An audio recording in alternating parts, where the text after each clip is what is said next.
লাগতেছে। তো এটা না ক্যামেরা রেগুলেশন বা ক্যামেরা এটা এরকম আমি দেখছি আমার ছেলেও হচ্ছে শুক্র সাংনা বাট হচ্ছে ফোনের মধ্যে এমন ভুটকু দেখা যায় আমার ছবি দেখো, বাস্তবে দেখো না, এখানে দেখো মানে বুঝি না ফোনের মধ্যে কেন এরকম আসে। আচ্ছা আমরা না এখানে অন্য কারোর কথা না বলি, আমরা আমাদের কথা বলি, ওটা ভালো হয়। হ্যাঁ, যে যা করে করুক, সেটা নিয়ে মাথা ঘামাইলে তো চলবে না। আঁকি আপুর ভবিষ্যৎ কি হবে, তার যদি একটা ছেলে আছে, ছেলের ভবিষ্যৎ চিন্তা করে তার জিনিসটা চিন্তা করে সামনে আগানো উচিত। পিছনে কি কি কোনো না দেখাই ভালো, আর ওগুলো নেয় মনে হয় যে আপনাদেরও কথা না বলে ভালো। এটা আমার মতামত, যদিও আই থিঙ্ক আমার কথা আঁকি আপু মত দিবে। পিছনের কোনো কিছুই টানতে চাই না, অতীত অতীত, হ্যাঁ অতীত অতীত, আর সেই লাইফে আমি কখনো ব্যাক করতেও চাই না। ব্যাস ওটা বাদ দেন। আপু কেমন আছো? এই তো আলহামদুলিল্লাহ ভালো, মিষ্টি লাগছে দেখতে, থ্যাংক ইউ। আচ্ছা আমি এটা যত সময় যাচ্ছে তত বসতেছে, আসতে দেরি করে ফেললাম নাকি? না না ঠিক আছে, ব্যাপার না, বউ বউ লাগছে, বউ তো সাজিয়েছি। আমরা একটা কাইন্ড অফ একটা বউ সাজিয়েছি, একটা বউই সাজাইছি, নরমালের মধ্যে, নরমাল আমাদের ঘরোয়া যা ছিল সেটা দিয়ে আছে না। একটা শুট করতে গেলে আমরা অনেক কিছু অ্যারেঞ্জ করি, স্পন্সর নিয়ে আসি, বাট আজকে কোনো স্পন্সর নিয়ে আসেনি, কিছু না, জাস্ট আমাদের ঘরোয়া যে জিনিসগুলো ছিল সেটা দিয়েই আমরা করে ফেলছি। রাতে মনে হয়েছে আপুর সাথে শুট করবো, আচ্ছা আপু আজকে আসো, আপু বলছে আচ্ছা ঠিক আছে ওকে। তো এরকম হয়েছে, থাকে না একটা প্ল্যানিং যে এই সাজ দিব, এই ড্রেস পরাবো, এই জুয়েলারি নিয়ে আসবো, এরকম কোনো কিছু প্ল্যান ছিল না।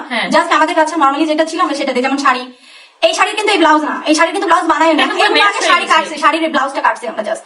দেন হচ্ছে এই ব্লাউজটা ছিল আরেকটা শাড়ি, দেন এই উন্নাটা কিন্তু আরেকটা আর জুয়েলারি নর্মালি।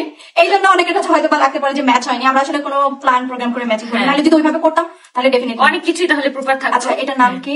তৌসিন তাসফিত রাজ। আচ্ছা আপনি ডাইনিটা নিয়ে দেখতে আমরা কি করবো? আমাদের কিছু করার আছে? আপনি ডাইনিটা, এটা অনেকেই হচ্ছে নিজের মনের ভাব এখানে এসে প্রকাশ করতেছে। আপু আমাকে কিছু বলো, কি বলবো? কি বলবো, আমি বাসায় থাকি এখন ধানমন্ডিতে আছে, এখন ধানমন্ডিতে আছে, একটু পরে চাঁদপুরে এসে ঘুরে যাও, ইলিশ মাছ খাবো। আচ্ছা ঠিক আছে, থ্যাংক ইউ, থ্যাংক ইউ। রাত্রি হবে এটা চলে আসবো, দাওয়াত দিও না তাহলে কিন্তু অনেক জন নিয়ে চলে আসবো। তুমি এখন কই? আচ্ছা আকি আপু হচ্ছে এখন ধানমন্ডিতে অপসরা ডিজায়ার হেয়ার স্যালনে, অপসরা ডিজায়ার হেয়ার স্যালন। এই রাজিটাকে একটু শান্তি দিয়ে আসে, এই যেটাকে তৌসিন ফালতু ফালতু আমার পেজে আমি রাখি না, আসলে সত্যি কথা আমি নর্মালি কাউকে দেই না। আকি তুমি কি আসলে বাসা চেঞ্জ করছো? আচ্ছা না এটার উত্তর পরে দিবে, যদি আপু বাসা চেঞ্জ করে তোমরা এসে চেঞ্জ করে দিয়ে দেবো। আখির নতুন বাসা সম্পর্কে এবার লাইভে এসে ইঙ্গিত দিল আখি, কিভাবে তার নতুন বাসা সাজাবে, কোথায় সে নতুন বাসা নিয়েছে, সবকিছুই এবার লাইভের মাধ্যমে ক্লিয়ার করলো। তো ভিউয়ার্স আখি তার নতুন বাসা নিয়ে কি বললো জানতে ভিডিওটা না টেনে শেষ পর্যন্ত সঙ্গে থাকুন।